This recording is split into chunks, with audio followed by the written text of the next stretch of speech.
कि बड़ी रानी का दुहागी महल पास में ही है, आज रात का समय मैं वहां बिताऊंगा जाकर के। तो साथियों, किस तरह से दुहागी महल में पहुंच गए और जाकर के दरवाजे को खटखटाया।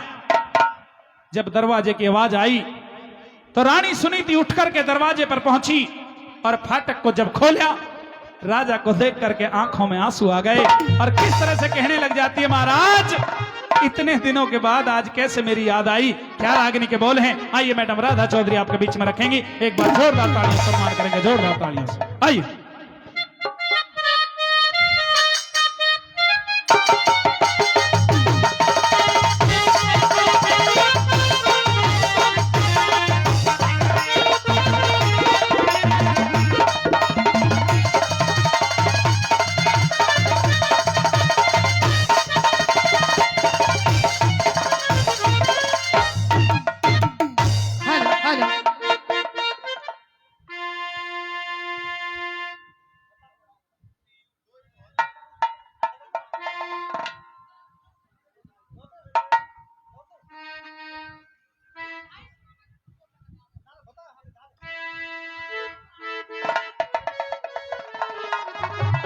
हेलो, आइएगा।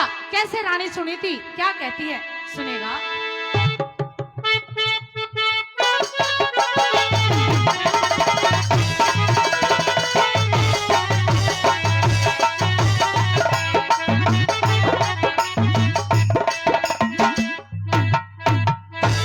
क्या कहती है।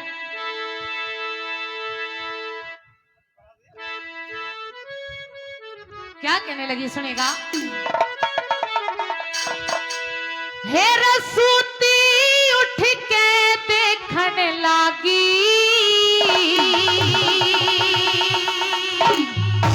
साजने दिए थे दिखाई रे,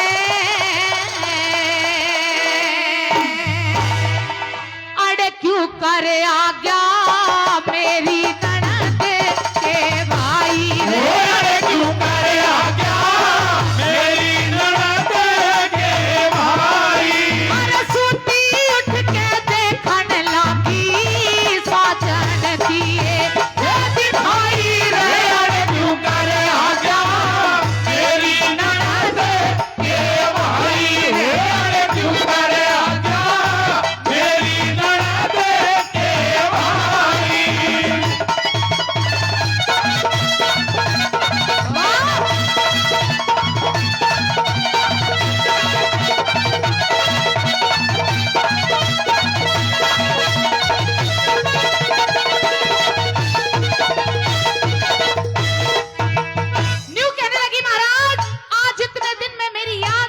कैसे आ गई, कैसे क्या पूछने लगी, क्या बताने लगी, सुनेगा।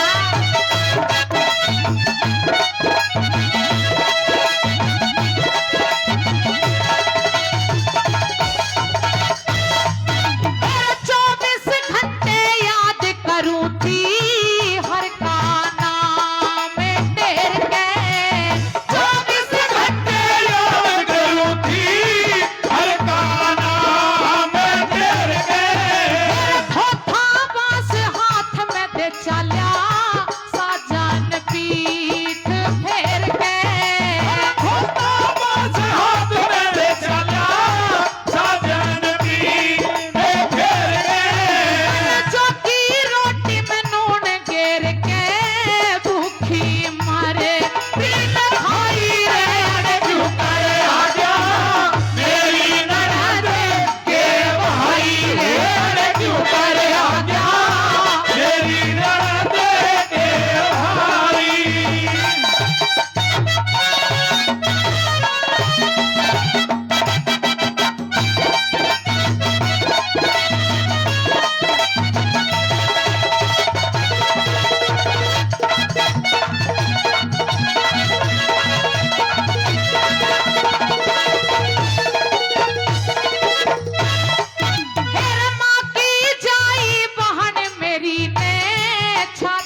रानी हुई है, सब पे 100-100 रुपए का पुरस्कार दे रहे हैं। बार बार धन्यवाद करते हैं, बहुत बहुत शुक्रिया।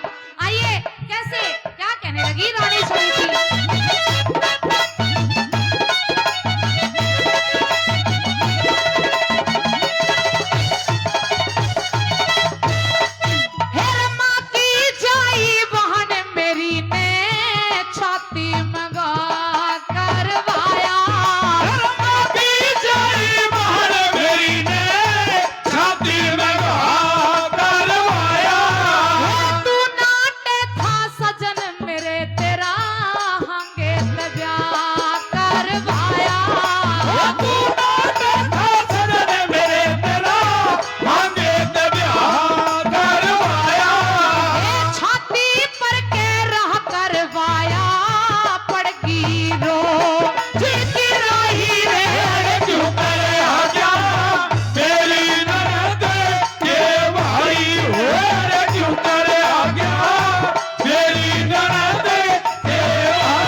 कि दूसरी शादी मेरी ना कराएं, लेकिन मैंने आपकी एक नहीं सुनी। अंतिम कली के जरा क्या कहती है।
आइए साथियों,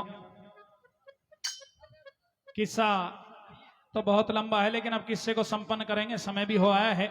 एक हमारी छोटी सी गुड़िया है, वो भी रागनी गाने कह रही है। पहले एक रागनी हम किस्से को संपन्न कर दें, उसके बाद उसका नंबर रहेगा, फिर ज्योति यादव के 2-4 डांस भी करवाएंगे।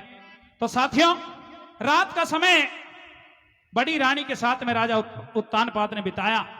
उस परम पिता परमात्मा की कृपा हुई कि 9 महीने के बाद में बड़ी रानी के कोख से ध्रुव ने जन्म लिया और छोटी रानी की कोख से उत्तम ने जन्म लिया। धीरे धीरे समय बीतता गया। बच्चे थोड़े थोड़े जब किशोर हुए तो एक रोज ध्रुव अपनी मां से पूछ रहा था, मां, हम कौन हैं, यहां क्यों रहते हैं, और मेरा पिता कौन है। तो रानी सुनीति बता रही थी, बेटे तू एक राजा का लड़का है। कि मां, अगर राजा का लड़का हूं तो फिर हम यहां भिखारियों की तरह क्यों रहते हैं। बेटे बहुत लंबी कथा है, मैं तुझे शॉर्ट में बताती हूं कि जो इस नगरी का राजा है उत्तानपाद, वो तेरा पिता है। और मेरी छोटी बहन ने मुझे दुहाक दिलवा करके इन महलों में तड़पने के लिए छोड़ दिया। साथियों, जब ध्रुव ने यह बात सुनी, उसी टाइम दुहागी महल से निकल के और दरबारों में पहुंच जाता है, जहां राजा उत्तानपाद अपने सिंहासन पर बैठे थे। जाकर के राजा की गोदी में बैठ जाता है। छोटी रानी सुरुचि भी पास में बैठी हुई थी। जब उसने देखा कि कोई बच्चा आकर के राजा की गोदी में बैठा है, उठकर के रानी ने और उस बच्चे को लात मार दी कि तू कौन है, कहां से आया है और क्यों राजा की गोदी में बैठा है। साथियों, जब इतनी बात राजा उत्तानपाद ने देखी तो अपने आप को रोक नहीं सके और किस तरह से राजा के और छोटी रानी के सवाल जवाब होते हैं। किस्से की अंतिम रागनी आपके बीच में रख रहे हैं। मैं चौधरी मेरा साथ निभाएंगे। एक बार जोरदार तालियों से सम्मान करते हैं, जोरदार तालियों से। आइए।